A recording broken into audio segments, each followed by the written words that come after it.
Supreme court میں ججز نے جس طرح ایک دوسرے کو تانے مینے مارے ہیں نا، وہ تو عام طور پہ کہا جاتا ہے کہ گھروں میں لوگ ایک دوسرے کو مارتے ہیں۔ کچھ ریمارکس سے، کچھ پروسیڈنگ سے ہمیں یوں لگا انہوں نے انصاف کے لیے کام نہیں کیا، انہوں نے تحریک انصاف کے لیے کام کیا ہے۔ چیف جسٹس قاضی فائز صاحب تک نے کہہ دیا کہ الیکشن کمیشن نے غلط انٹرپریٹیشن کی تھی فیصلے کی۔ لیکن اب یوں لگتا ہے کہ پولیٹیکل انسٹیبلٹی بڑھ جائے گی، آئینی بحران کریٹ ہوگا، جماعتوں کے درمیان جنگ کشمکش بڑھتی جائے گی۔ میں سمجھتا ہوں یہ حکومت اور اسٹیبلشمنٹ دونوں کے لیے بہت بڑا سیٹ بیک ہے، اور اس سے ان کے بہت سارے پلانز افیکٹ ہوں گے۔ یہ بڑے عجیب و غریب قسم کے لوگ ہیں، ملک میں کہیں فساد ہو یہ فساد کرنے وہاں پہ پہنچ جاتے ہیں، اور دوسرا ملک میں کہیں کوئی حادثہ ہو یہ وہ خون لگا کر شہیدوں میں شامل ہو جاتے ہیں۔ سپریم کورٹ نے وہ قرض بھی اتارے ہیں جو واجب بھی نہیں تھے۔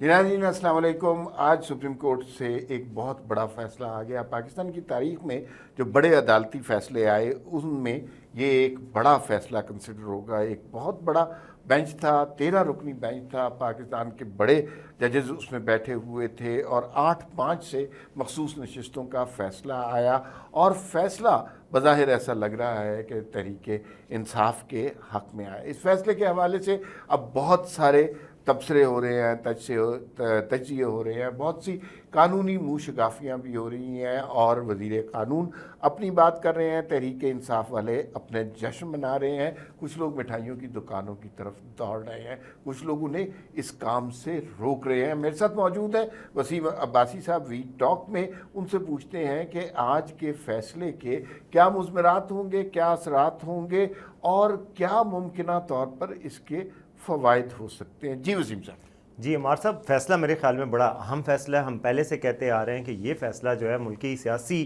تاریخ میں ایک اہم فیصلہ سمجھا جائے گا، کیونکہ دیکھیں اگر یہ فیصلہ سنی اتحاد کونسل یا پی ٹی آئی کے خلاف آتا تو اس کے بعد حکومت کو 2/3 اکثریت مل جاتی ہے۔ 2/3 اکثریت کے بعد وہ ظاہر ہے ججز کی عمروں میں ایکسٹینشن کر سکتے تھے، ججز کے حوالے سے جو اسٹیبلشمنٹ اور حکومت کو چیلنجز درپیش ہیں ان کا کوئی حل نکال سکتے تھے۔ اب آئینی ترمیم بظاہر ممکن نہیں رہی حکومت کے لیے، یہ بہت بڑا ایک سیٹ بیک ہوگا۔ میں سمجھتا ہوں یہ حکومت اور اسٹیبلشمنٹ دونوں کے لیے بہت بڑا سیٹ بیک ہے، اور اس سے ان کے بہت سارے پلانز افیکٹ ہوں گے۔ اور باقی جو ہے میں سمجھتا ہوں کہ اس کا ایک تو چیف الیکشن کمشنر ہیں، ان کے خلاف چارج شیٹ ہے۔ چیف جسٹس قاضی فائز صاحب تک نے کہہ دیا کہ الیکشن کمیشن نے غلط انٹرپریٹیشن کی تھی فیصلے کی، تو گو کہ چیف جسٹس نے ایک اختلافی نوٹ لکھا ہے اور میجورٹی میں نہیں رہے، مائنارٹی میں رہے۔ یہ بھی ایک بڑا پہلا لمحہ ہے کہ ایک چیف جسٹس پاکستان کا ایک بینچ میں بیٹھتا ہے اور چیف جسٹس مائنارٹی میں ہو جاتے ہیں اور باقی ججز کا فیصلہ پریویل کرتا ہے۔ لیکن اس میں وسیم صاحب دیکھیے، آپ اس پہ مزید بات ضرور کیجیے گا، لیکن ایک فرسٹ امپیکٹ جو لگ رہا ہے کہ اگر حکومت کو 2/3 اکثریت مل جاتی تو ہمیں یوں لگتا تھا کہ بہت ساری آئینی قانونی چیزیں ایسی تھیں جو ہمیں اسٹیبلٹی کی طرف، استحکام کی طرف لے کے جا رہی تھی، لیکن اب یوں لگتا ہے کہ پولیٹیکل انسٹیبلٹی بڑھ جائے گی، آئینی بحران کریٹ ہوگا، جماعتوں کے درمیان جنگ کشمکش بڑھتی جائے گی، اور ملک کے اندر وہی دھینگا مشتی سیاسی جماعتوں کی بڑھ جائے گی، جس سے ایک طرح سے اجتناب ہو سکتا تھا۔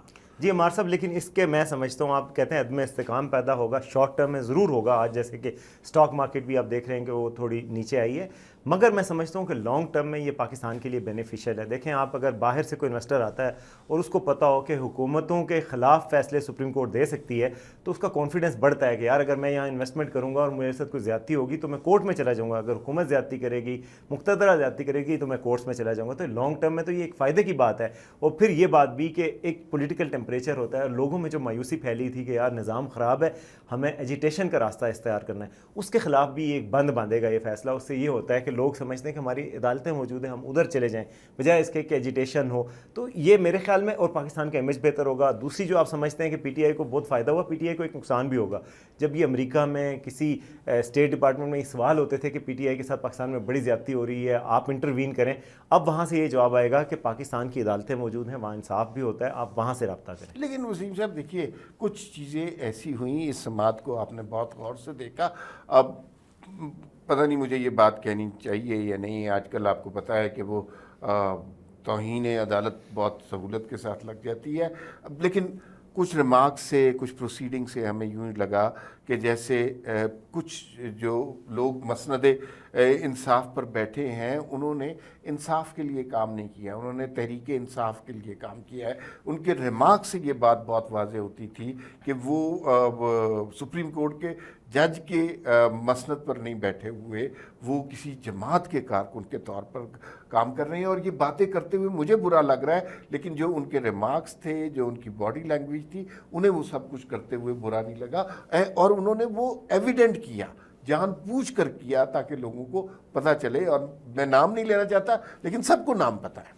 مطلب آپ یہ کہنا چاہ رہے ہیں کہ سپریم کورٹ نے وہ قرض بھی اتارے ہیں جو واجب بھی نہیں تھے, یعنی کہ سنی اتحاد کونسل ان کے سامنے درخواست لے کے گئی تھی لیکن انہوں نے انصاف پی ٹی آئی کو دیا, یہ بات وہ بھی کہہ رہے ہیں. لیکن بات یہ ہے کہ اگر حقیقی اور مکمل انصاف کرنا ہے تو اس میں یہ بات تو سچ ہے کہ وہ لوگ پی ٹی آئی کی طرف سے لڑے تھے, اور پی ٹی آئی کی طرف سے اگر کوئی پارٹی جیتی ہے, پی ٹی آئی جتنی سیٹیں جیتی ہے اس پر ریزرو سیٹیں اس کا حق ہے. اگر الیکشن سمبل نہیں ملا تھا اس کا یہ مطلب نہیں تھا کہ وہ پارٹی ختم ہو گئی. میں تو پہلے یہ کہتا رہا ہوں کہ الیکشن سمبل بھی ان کو دے دینا چاہیے تھا. باقی آپ جو مرضی کرتے, جو اوریجنل غلطی ہوئی تھی وہ الیکشن سمبل کا نہ دینا تھا. اس کے بعد سے کنفیوژن پیدا ہوئی, اور آج قاضی صاحب خود مان رہے ہیں کہ الیکشن کمیشن نے غلط سمجھا میرے فیصلے کو. میں نے یہ نہیں کہا کہ پارٹی ختم ہو گئی پی ٹی آئی, بلکہ ان کو الیکشن سمبل نہیں ملے گا, باقی وہ پارٹی کے طور پہ اپنا وجود برقرار رکھیں. یہ ایک طریقہ ہے نا, یہ تو ایک اینگل ہے نا دیکھنے کا چیزوں کو, جو آپ کہہ رہے ہیں کہ وہ پی ٹی آئی کو یہ سارے کچھ. لیکن ہم ایک طریقہ اور ہے کہ یہ بنیادی طور پر سنی اتحاد کونسل جو ہے وہ عدالت میں گئی تھی, اور اس کو یہ مخصوص نشستوں کی طلب تھی. تو ایک ایسی سیاسی جماعت جو نہ الیکشن لڑی ہے, اس کو نہ خواتین کی نشستوں کے بارے میں کوئی انٹرسٹ تھا, نہ اقلیتی لوگوں کی سیٹوں میں کوئی دلچسپی تھی, اس کو آپ نے نشستیں دے دی. بلکہ اس کے بجائے جس کی ڈیمانڈ تھی نہیں, آپ نے تحریک انصاف کو, یعنی اعظم نذیر تارڑ نے بالکل صحیح بات کی کہ گئے تھے سنی اتحاد والے انصاف لینے, اور تحریک انصاف کو آپ نے انصاف دے دیا. دوسری بات یہ ہے کہ تھوڑا سا مجھے یوں لگا کہ حکومت نے بھی کچھ غلطی کی. حکومت نے کہاں غلطی کیا؟ اعظم نذیر تارڑ صاحب نے شاہ زیب خانزادہ کے پروگرام میں جو بات کی تھی اس سے بہت زیادہ کنفیوژن کریٹ ہوا. انہوں نے کہا کہ بھائی یہ جو ہے ہم کچھ 2/3 اکثریت ہو جائے گی تو ہم ججز کی مدت میں اضافہ کریں گے. اس سے کچھ ججز انسیکیور ہوئے, یوں بھی لوگوں نے منہ شگافیاں کی کہ گروپس بن گئے ہیں, اور شاید اس فیصلے کے پیچھے کوئی گروپ بندی زیادہ تھی اور انصاف کم تھا. What do you think about this? Group بندی کی بات تو واقعی میں سمجھتا ہوں کہ بالکل سپریم کورٹ میں نظر آئی ہے. سپریم کورٹ میں ججز نے جس طرح ایک دوسرے کو تانے مینے مارے ہیں نا, وہ تو عام طور پہ کہا جاتا ہے کہ گھروں میں لوگ ایک دوسرے کو مارتے ہیں, تو یہ تانے مینے اس ڈیکورم کے ساتھ سوٹ نہیں کرتے. سپریم کورٹ پاکستان کی اعلیٰ ترین عدلیہ ہے, اس میں ججز ایک دوسرے کو سب ٹویٹ جس طرح کرتے ہیں نا کہ وہ سنانا کسی اور کو اور بتانا کسی اور کو, وہ کیا گیا ہے تو وہ غلط ہے. اس سے تاثر گیا ہے کہ سپریم کورٹ ڈیوائیڈڈ ہے. لیکن آج کے ایک فیصلے میں یہ ایک امید کی کرن بھی ہے کہ آپ دیکھیں گے قاضی فائز صاحب بھی وہی بات کر رہے تھے کچھ جگہوں پہ جسٹس ستر امین اللہ بھی وہی کہہ رہے تھے, جسٹس منیب بھی کہہ رہے تھے. اس بات پہ 12 ججز کا اتفاق تھا تقریباً کہ جو الیکشن کمیشن ہے اس نے غلط انٹرپریٹیشن کی. تو تھوڑا سا وہ آیا, لیکن جو آپ کی بات ہے اس بات میں وزن ہے کہ ججز کے جو ریمارکس جس طریقے سے آئے اور اس کیس کی پروسیڈنگ جس طریقے سے, اس سے لوگوں کا یہ تاثر ابھرا کہ سپریم کورٹ میں بھی جو ججز بیٹھے ہیں ان کو اپنے منصب کا یہ لحاظ نہیں ہے کہ ہم ایک دوسرے کے ساتھ اس طرح نہ لڑیں اور ایک دوسرے کو اس طرح ریمارکس پاس نہ کریں جس طرح جیلس لوگ ایک دوسرے کے ساتھ وہ کرتے ہوتے ہیں. آفس میں کولیگز ایک دوسرے سے جھگڑا کر رہے ہوتے ہیں اور باس کو شکایتیں لگا رہے ہوتے ہیں, اس طرح کی باتیں تھیں. باس اس کیس میں ظاہر ہے عوام تھے, لیکن چونکہ لائیو پروسیڈنگ ہو رہی تھی. تو عمار صاحب ایک اور میں بات کرنا چاہتا ہوں کہ اس فیصلے کے بعد 2 لوگوں کے حوالے سے بہت زیادہ ان پہ پریشر آ گیا. ایک تو ہیں جی چیف الیکشن کمشنر پاکستان کے, ان کے حوالے سے دیکھیں ان کے اوپر پہلے بھی الزامات لگتے رہے, بہت پہلے آتا رہا ہے کہ بڑے انٹیگریٹی والے آفیسر ہیں, مگر الیکشن میں ظاہر بے قاعدگیاں نظر آئی ہیں اور اس پہ بہت زیادہ ان پہ اعتراضات ہوئے. اس سے پہلے انہوں نے جو الیکشن یہ ڈکلیئر کر دیا پی ٹی آئی کو, آزاد پی ٹی آئی کے امیدواروں کو, جو کہ 39 تو ایسے لوگ تھے جنہوں نے ایفیڈیوٹ بھی دیے ہوئے تھے, اس کے بعد بھی ان پہ اعتراضات اٹھے. اب چیف جسٹس قاضی فائز صاحب نے بھی کہہ دیا کہ آپ نے سپریم کورٹ کے فیصلے کو غلط سمجھا تھا, باقی لوگ بھی کہہ رہے ہیں. تو اب ان کے استعفے کا مطالبے میں شدت پڑے گی اور ان کو بڑا ڈیمیجنگ ہے یہ آج کی اسٹیٹمنٹ. دوسرا قاضی فائز صاحب خود, ان کے لیے بھی یہ کافی ایک وہ ہے کیونکہ وہ مائنارٹی میں آ گئے ہیں. عام طور پہ ججز جو چیف جسٹس ہوتا ہے اس کی میجورٹی ہوتی ہے, اب لگ رہا ہے جیسے بظاہر وہ اپنا کنٹرول نہیں رکھ رہے. اور آج دیکھیں آپ ان کی جس طریقے سے وہ بات کر رہے تھے, ان کی باڈی لینگویج اس سے بھی تھوڑی کمزوری بیان تھی. اصل میں نا دیکھیے یہ بات آپ کی, میں آپ کو بتاؤں کہ اس میں بہت زیادہ